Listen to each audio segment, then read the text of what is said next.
I hope you had a great morning. We want to get really energized in this session today because we're going to talk about really taking TV, particularly TV advertising or TV advertising-esque products to the next level. So what those products are, how we're going to measure them. And I've got a brilliant panel with me. The delightful Ruth, who's from Amplifi, that's part of Dentsu Aegis, and Ruth has the task of, as head of audiovisual, of really buying and playing her way around what is already a complex ecosystem, but I suggest it's going to get ever more complex as well.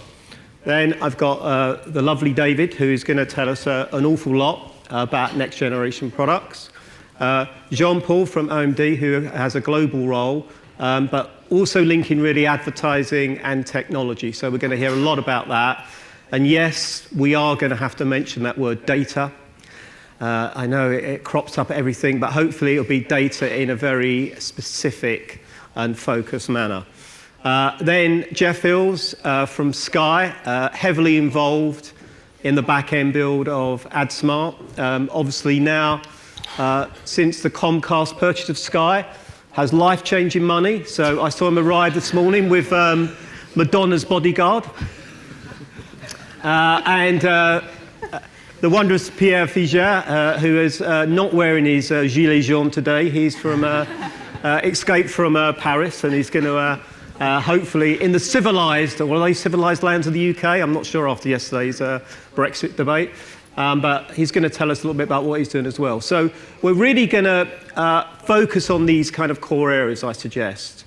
You know, and you've probably heard across this conference, is we're clearly in a golden age of TV content. TV content travelling across any device, any time of day, at the convenience of all consumers. I like to call it a house of content brands.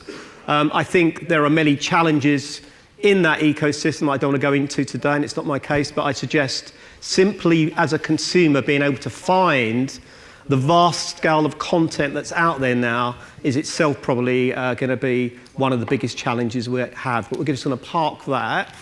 We're going to talk about really, is there a golden age of new TDSC ad products that's going to accompany that content on its journey across the next couple of years? And what are the shape of those products? What do they look like? What are they designed to do? And then obviously, really, really importantly, can we actually measure those? Not just in pure audience terms, but I'm talking about other measurements as well, KPIs, effectiveness, et cetera, et cetera. And then really, we want to discuss how technology dependent are these new TV ad products? And is that technology robust?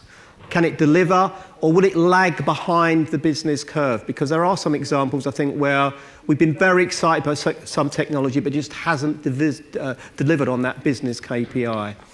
And then, really, what we're going to try and sum up with is how quickly, in the real world, are they going to arrive? And I heard a great real-world debate on radio the other day. This just mentioned the data word. This guy said there are now 4 types of data. There is fake data, there is almost fake data, there is almost real data, and there's real data. And I asked the question, and I said, you know, what is almost real data? And he said, well, Gary, it's a bit like a black hole. We can't see it, but we know it's there. And that was his definition of almost real data. So hopefully we'll get onto that. So we're going to have a nice, energetic session. And I'm going to try and save a few minutes at the end so that you guys can ask some questions. Don't be shy, because there's no real point coming unless we can get going. And I've asked the panel deliberately not to agree with each other. Because if everyone agrees with each other, it gets really boring really quickly, doesn't it? So we're going to shake it up. So first of all, ladies first. Ruth, welcome. Only lady. Yeah, only lady. Diverse panel. There you go, yeah. Won't get into that today too much. Yeah. So in the real world, you know, what do you think are these next generation of TDSC ad products that could really emerge? What's the thing you're getting from a kind of Amplifi and Dentsu perspective? So, I mean, we've been talking about this for quite a number of years as to data-led, sort of people-based marketing. And at Dentsu, we've got a number of different sort of tools or products that we've been focusing on and developing. And aside from sort of our implementation or insight tools, we're now moving towards sort of acquisitions. And I think actually it's not unique to Dentsu in the sense that a lot of other agency groups are acquiring businesses that allow them to develop their ad products. I mean, for us, certainly this year and into next year, we're going to be looking at one of our main acquisitions, which was Merkle. So that was bought for sort of $1.5 billion. And that is providing a huge amount of data for us. It's been very much a pitch focus. So recent wins like Co-op and Heineken, that has been very much around what we're sort of proposing to them. But it's looking at how you take our own tools now, so whether that's Barb and CCS, which is a sort of panel of 17,000 and bespoke to Dentsu, and then layering over that data, which will be ultimately called M1 TV. And our clients are interested, but there's only so much that we can actually activate right now, and I think that's one of the challenges for the UK. We've got a lot of acquisitions that we're waiting to, or are in the process of mixing and sort of blending with the likes of Sky, with ITV, with Channel 4, but that doesn't happen overnight. So that's certainly sort of a longer term challenge. But what clients want, and the conversations that we're having around ad products, is not just the sort of day-to-day products that would be on campaigns, like the dynamic ads and the insertions and everything else. That's sort of the basics of ad products in the UK. I think you want clients to be trying different things on different channels. But actually it's about what you can look at holistically across their plans. So not just from a linear TV perspective, how you take that addressable point of view further. So at the moment we're really only talking AdSmart. Yeah. We were talking earlier today actually that the client's appetite is absolutely, they want more. It's the scale issue, I think, that we're facing at the moment. But we want to make sure that we've got clients and their campaigns and their business, and we want to be optimising better, making their campaigns more efficient, improving their ROIs, and that is absolutely going to be obtainable when we start looking at this M1 TV product. Brilliant. And Jeff, from a kind of broadcast perspective, Sky, obviously we've just mentioned AdSmart, and you were instrumental in the build of that, particularly on the ad product side. Can you give us kind of insights on what you see as the next generation of TDSC ad products that, without breaking your confidences, that are going to kind of come emerging from? Well, I can tell you one that's now and here, which is the extension of AdSmart onto the Virgin set-top boxes. So that's going to go live next year. And if somebody had said to me, golly, 7, 8 years ago, number one, we would do AdSmart, that seemed like a very big hill to climb, to put metadata onto every single set-top box to enable them to make a regulatory compliant decision that is therefore correct. You'd say that's crazy. That's just crazy. But we've done it and it works. Then somebody says, well, let's now put it onto a completely new platform that is separate. We have to keep separate for confidentiality purposes, but we're actually doing blind matching, double, all of that technology, and it would work. Again, I would say that's hard. That's a tough, but we're doing it. We're absolutely doing it. So for us, it's about extending the reach of AdSmart, because the more it extends the reach, the better it is for delivery campaigns. So for us, it's kind of, I think we've done something really special, and it's about making it do that even better, but doing it with a greater reach. That's the piece I think we need to do next. Because interestingly enough, that one of what we thought the big blocker for AdSmart would be the technology. How do you seamlessly splice in an ad onto a broadcast stream without anybody seeing? And when we kind of put AdSmart up on a board and said, where's the red bits? Where's the bits that are going to be difficult? That was seen as the really difficult bit. Turned out that actually wasn't. The difficult bit was all the data, was all the making sure the broadcast systems knew, distribution of ads down to every set-top box. All of those things, it was the back end that was actually the difficult piece. So interestingly enough, the technology is going so fast. It's really pushing us hard to get the back office right. So you'll hear it from me quite a bit to say, we need definitions and getting the back office right to be able to move on, to get more of this done, to be able to provide Jamie and the guys with some new solutions to make things just that bit better, make them personalised, make all that. So yes, it's if you like, focusing ads, getting AdSmart to do more is what we're doing at the moment. And there's definitely an appetite for that from clients as well. And I think what we'll pick up later on is, what is the traditional TV ad break going to look like in a few years' time? We'll pick up later. And is it going to be a more, hopefully, effective world for clients? Or is it just going to be more? That's something we can come back to. Pierre, I mean, you've been involved a lot in measurement, and particularly performance measurement. So we can create these new products. They're starting to emerge. It's great. But what about the measurement? How are we going to measure those? And is, in this connected world, as linear and digital as we keep talking about linear and digital, and I wish we wouldn't, it's a connected ecosystem. It's crashing together. And one of the biggest challenges, obviously, is how do we actually effectively measure across this new system as consumers move from device X to device Y? And what should we be measuring? So not just audiences, but performance metrics. So, yeah, the thing is that I think we should be able to measure everything. Because more and more what we have is not like just offline budget and online budget. We have budgets to achieve a goal, which can be branding and or performance. But what I have in mind is that most of the time we want both, branding and performance.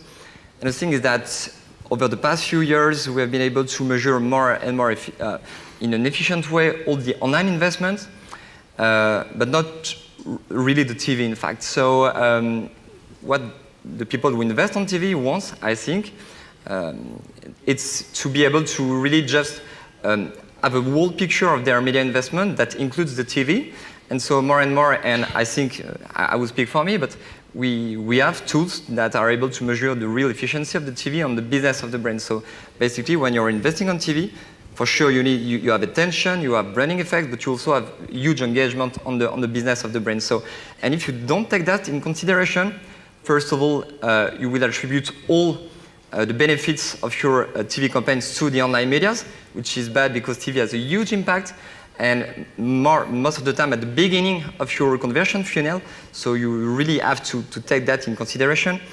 And the thing is that if you look at the way it was done before on the online attribution, it was a lot of last click attribution. So basically 80% of the online investment and your conversion was attributed to Google, basically, when in fact, if I'm searching on Google something, it's maybe because I just saw the product on TV, and so the last click would be attributed to Google. So, in fact, we are able now to measure very precisely the effect of TV, linear TV, on your business. We are able to attribute people to TV, and we are also able to include the TV into the whole contribution funnel.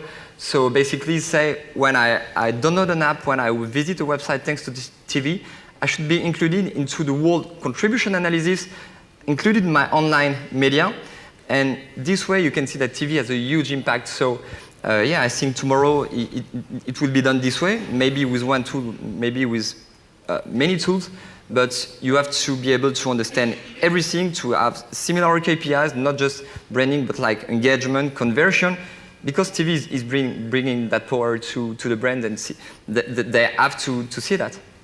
And I agree, and I think it's one of the biggest challenges to the industry is, as this ecosystem crashed together said, it's the attribution, the way that everything works together, and we'll touch on that a bit later, how these two worlds can actually help each other, rather than at the moment they feel very divorced. I know we're trying to crash them together, it's very difficult. Yeah, exactly. David, just picking up on that,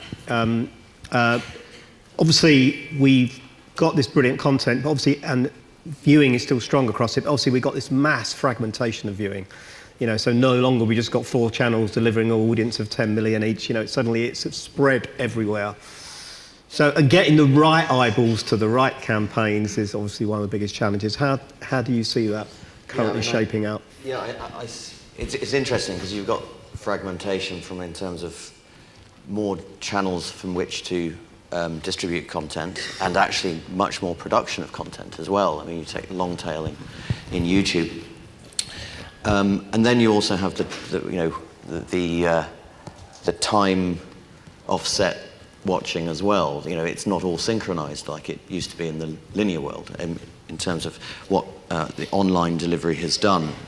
So it seems to me that the buying and selling of ads has got to fundamentally probably got to be turned on its head, and it to be more sort of buyer-centric, due to the fact that it would be so difficult to maintain the sort of the model that is traditionally been used, where you had a budget and you needed to deploy that budget in a certain amount of time. You could pick the phone up to a relatively small number of people and deploy that budget relatively quickly. With that fragmentation, you have a much bigger problem to get it out there and to deliver on, to deliver on what that brand's objectives are, to reach the right people at the right time, and so on and so forth. So it seems to me that the solution is around more automation, and that is, the word programmatic trading has got to, inevitably will be the future. The problem with it is that, again, going back to the overselling of technology, it promised probably too much too early, and it probably had a little bit of a bad name, reputation, and it's really complicated. Certainly in the online world, where you have technologies that have grown up, where GDPR wasn't even thought about, and the concept of user tracking and data collection, just all of these architectures have come from a world where GDPR and data privacy just were not thought through. So programmatic has got to reboot itself, and I think that the companies that we're working with that sort of exist in this ecosystem do get this, and they understand that execution, the execution of this, to ensure brand safety, to also deal with fraud and all the arms race that needs to happen there, and the measurement, the viewability. The IAB have recently published VAST 4.1, which includes additional viewability, and the feedback we're getting from the big US broadcasters, because it's the US that have engaged in this programmatic world much more aggressively than we found in Europe and in Japan. And they're saying that even that is not meeting the requirements of the agencies. So there's going to be a VAST 4.2 soon, or there'll be proprietary sort of fix-ups around this. But it's going to be hard work, and I'm a technology person, and I'm saying that this is not going to be a panacea, and it's not going to be quick. But I think as long as everyone understands it will be a gradual evolution, then that is effectively the ultimate goal, and it will be solved, but it's not going to be overnight. And it's quite interesting because one of that challenge, because one of the last meetings in my corporate life I attended, there were 6 lawyers in the room, 3 GDPR-based lawyers. And at one stage they were debating this whole world, and then someone got up and said, "Is there anyone in the room who's ever bought or sold media?" They said, "No." I said, "What the fuck are we doing in the room then?" What are we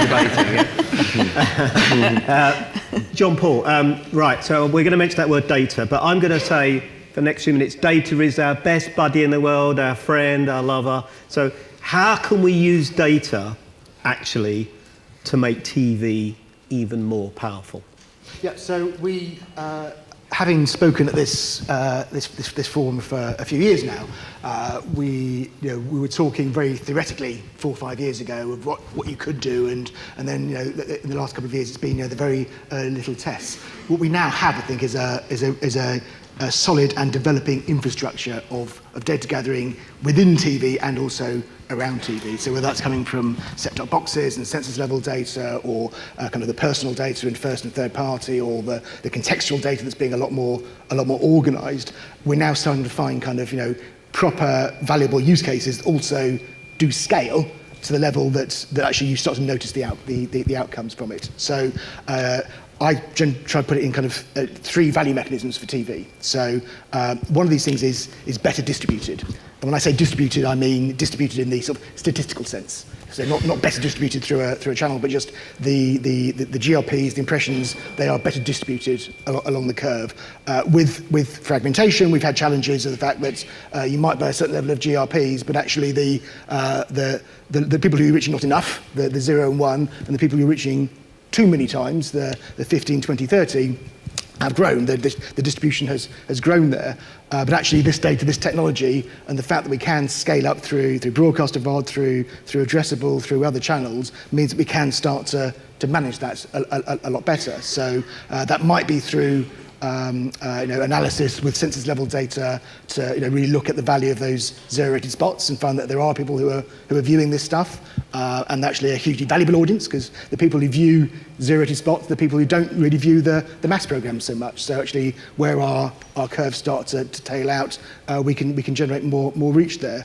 Or actually, with lighter viewers, how we can identify, and we've done work with a number of platforms around the world, how we understand the viewing behaviours of light viewers, and how we can then target them more effectively. And actually that monetises people's attention better. The cost per thousand is higher for the broadcaster, but the cost per reach point for the advertiser is significantly lower, so there's a win-win there.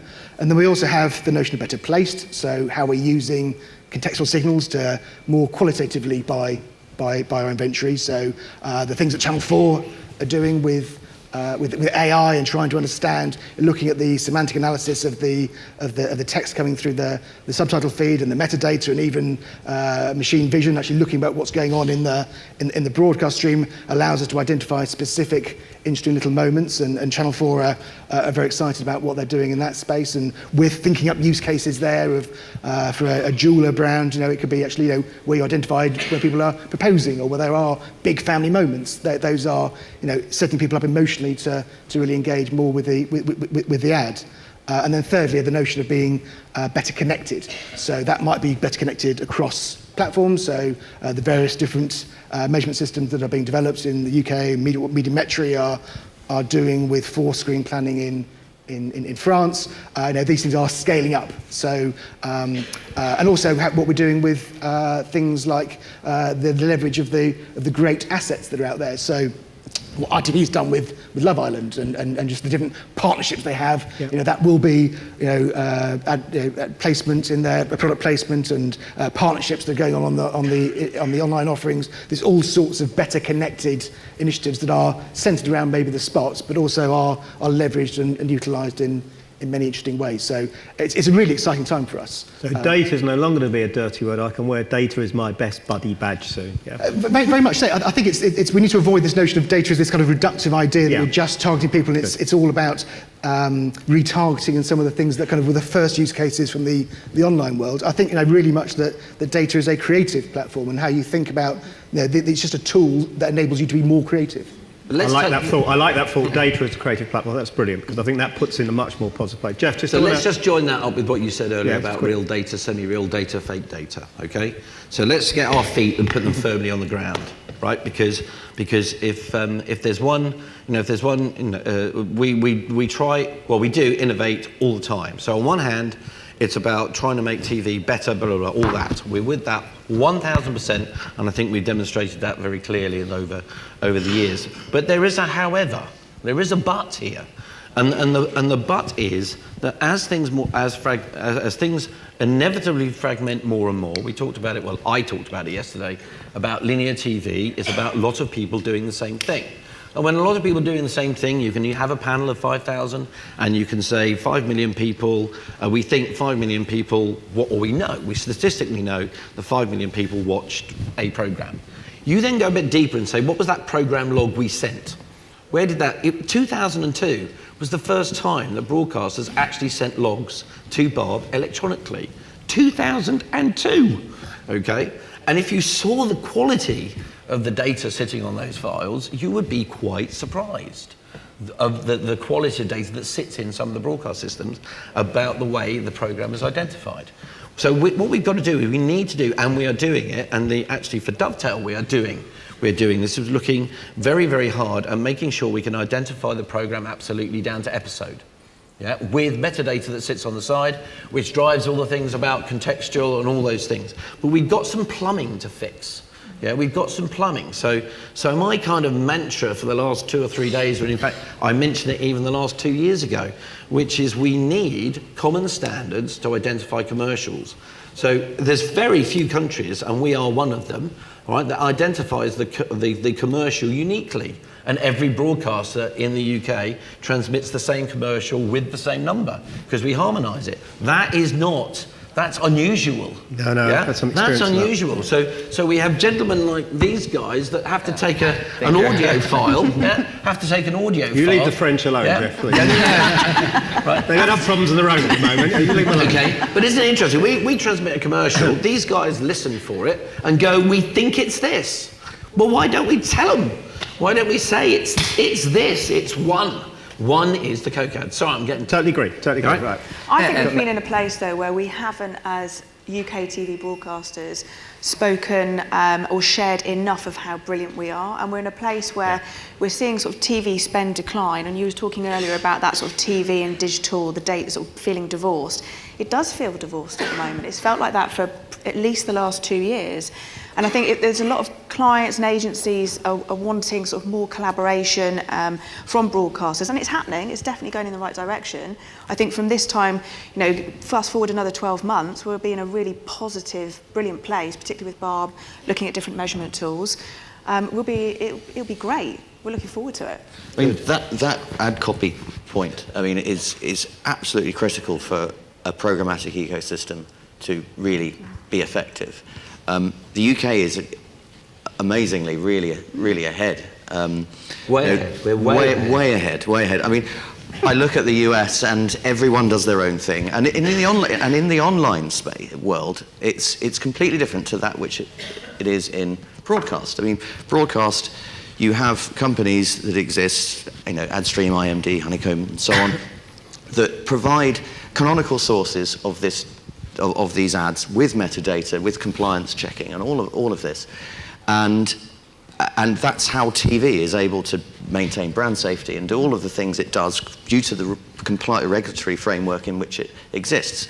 The programmatic ecosystem online doesn't have any of that, and it's kind of all evolved from sort of lots of ad hoc workflows, and it's a matter of time before there's a high-profile major snafu due to the fact that somebody's trafficked the wrong ad and put it into the wrong stream.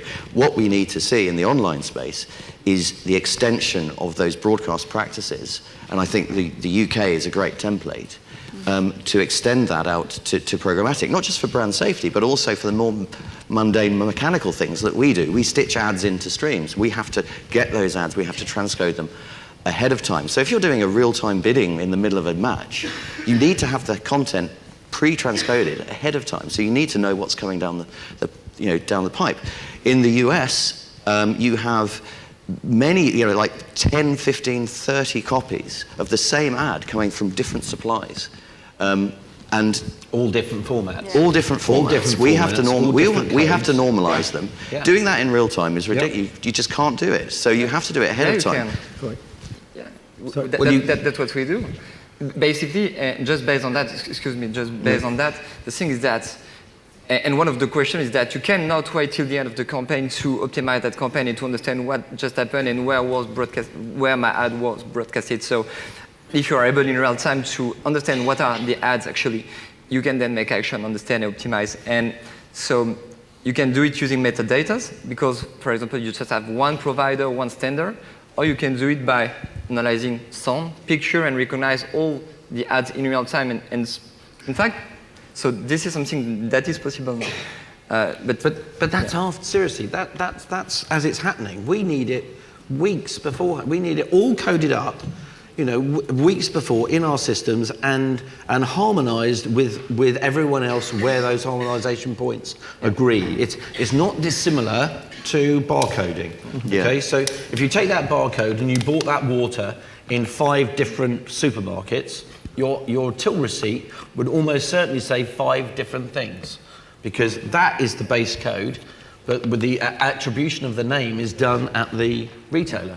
Okay, right. So Okay. I believe there is a system that actually now harmonises that. Totally agree. So I think in the interest of time, that's fine, because we do want to get some questions out there. So we want to wrap up in about 5 minutes. But I think we all agree, and I think that's one of the points we were discussing in the green room beforehand, that it's fine having this brilliant technology, but if it doesn't really connect in the practical world in a cost-effective manner, we're going to rush ahead thinking we've got something that's amazing, that actually isn't delivered at a very base level. And I think that's always a problem with tech. Sometimes, you rightly say, it's oversold in, we get very excited, and then the practical usage by the relevant people becomes a bit of a nightmare. And I think all of us have been through scenarios where we've either spent too much money, or we promised our boss the earth, and then we sat there and go, oh bugger, this is not working at all now. Yeah, so it's really difficult.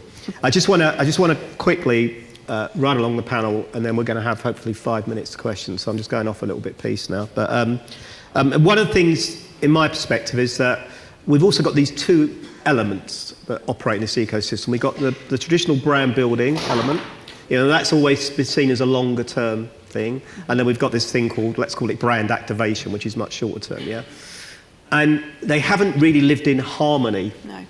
They've been almost separate.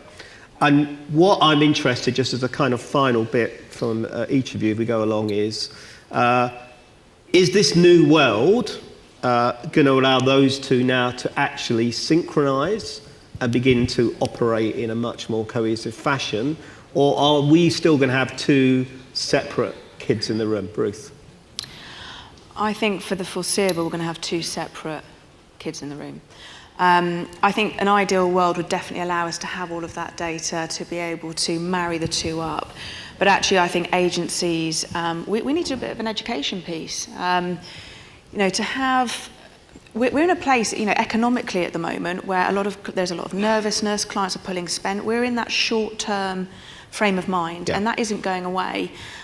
So budgets will get cut last minute. Sort of marketing officers are looking at, I need to deliver this for procurement, I need to deliver this for my boss. We're moving away, unfortunately, from that sort of longer term brand building piece, which we know TV does brilliantly. I think what clients are asking for, we need to get to that place where you've got brilliant content, premium content, but with that data and analysis and insight that digital allows at the moment, online allows. We'll get there, but it's two separate things, in my opinion, at the moment. And I'm just going to slightly frame that slightly so we have a slightly different tone to that question we go along, so I think it'll make it more interesting. Do you think, David, going to change the shape of what the TV ad break might look like in 2 years' time? Is it we're going to have loads of ad insertions, we're going to have loads of contextual stuff? Is creativity going to become, as we keep forgetting, creativity is still the driver of emotional attachment? Yeah, and that's obviously key. We must never, ever lose that. In fact, in many ways, hopefully it's going to come back in a big way. I think already there's a lot of content, but I think even some of the ads now, creatively, are beginning to re-engage with that. So just... I think it has, it could do. Whether it does or not is another matter. I think that certainly if you have better targeting, better engagement with an ad, you can obviously, broadcasters can make more money, they can reduce the actual size of the ad break. So there's certainly a possibility there with the use of this data. Certainly in platforms where you have addressability. I think that one of the things that I've always thought about is how you go from that brand building user experience, the lean back experience, to the lean forward engaging. And I don't think those two worlds particularly dovetail because of the pure nature of how people watch TV. We're seeing more and more people sort of engaging with online sources in the living room type context. But I think that one possibility, one technology that I've discovered recently is a technology called RCS, and it's the ability to actually send rich messages to devices without any. It's actually an international standard that the mobile operators have been working on for quite a long time. And we've got Virgin Trains, ITV have been doing some trials with it. And you can get a rich card sent to you on your phone, rendered, and you get buttons and you can interact and you can chat with the brand. Now, the great thing about that is it's asynchronous, so you could interact with not interact with an ad, but an ad can be delivered to you in a sort of just a brand building sort of format. And then asynchronously, you could then interact with that brand separately on your phone later on at your convenience. So I think that's an interesting innovation that's coming down. There's a product manager from Vodafone who's got a demo, so anyone's interested to look at that, they can go to we've got a stand upstairs, I think. She'll be there. You can take a look at it. Thank you.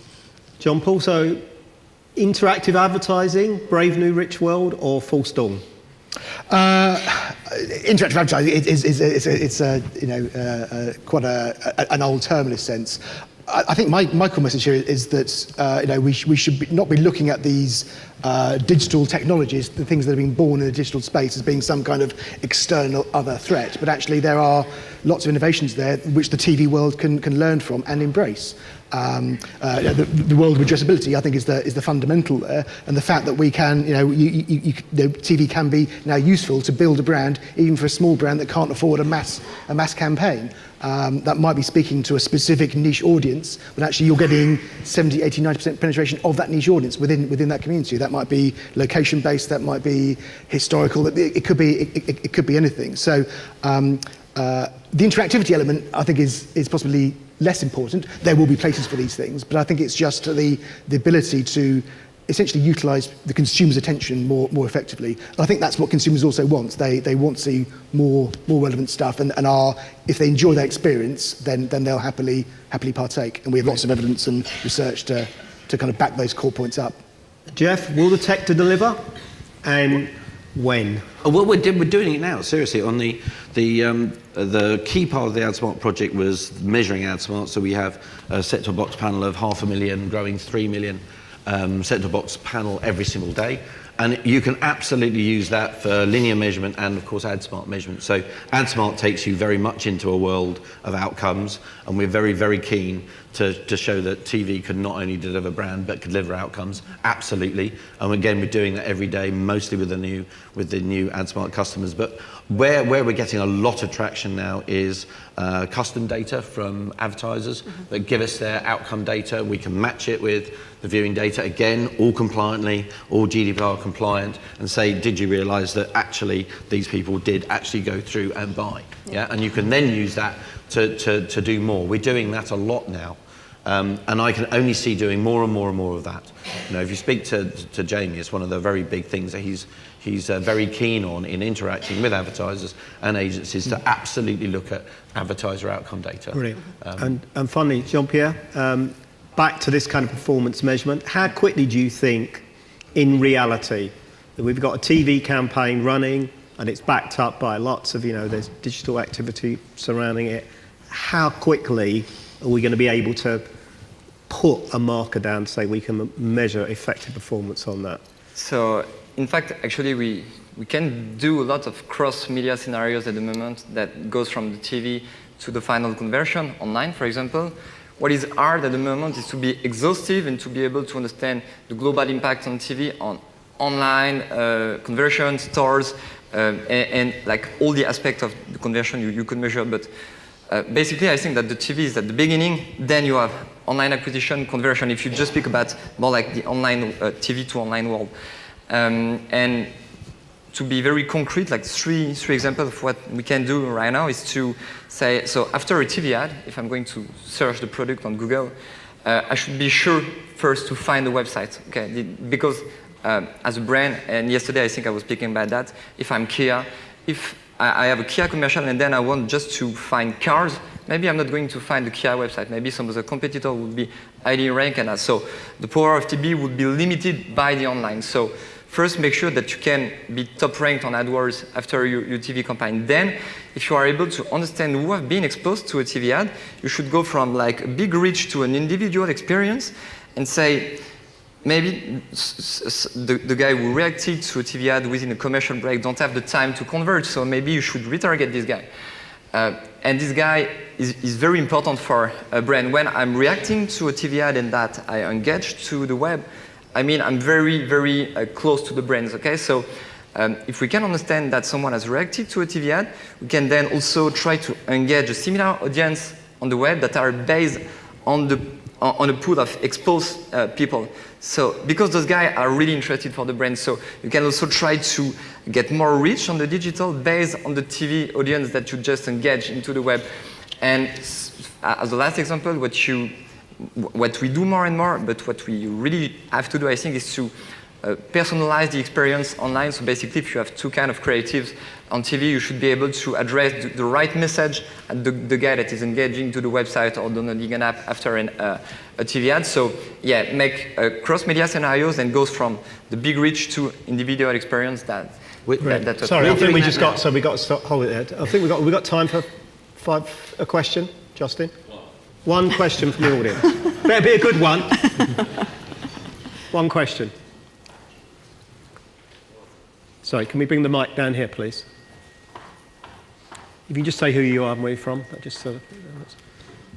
Hello, it's John Moulding of VideoNet. This one's for the buyers, and it's really about going back to contextual intelligence that Channel 4 and NBCU are doing, and how scalable you think that would be, whether that's something that everybody would use on every ad in linear eventually, or it's just a few major moments that you would do that for. That's the thing we need to discover. So we are, there've been a few initial tests done in labs and those kind of things, and Channel 4 will be able to share more of the detail there when they see the time is right.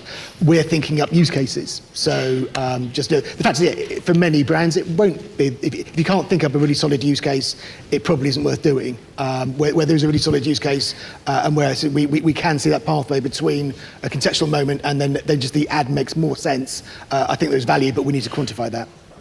One of the things we did announce last year that I'd forgotten about, which picks up your piece on creative, one thing we have done is that there's a company called Advertiser, does the same things as you do, which tracks web traffic. So what we've been able to do is they track web traffic from a particular ad. When it goes out, they see the web traffic going. If there's three creatives, they can track which one of those creatives is doing better.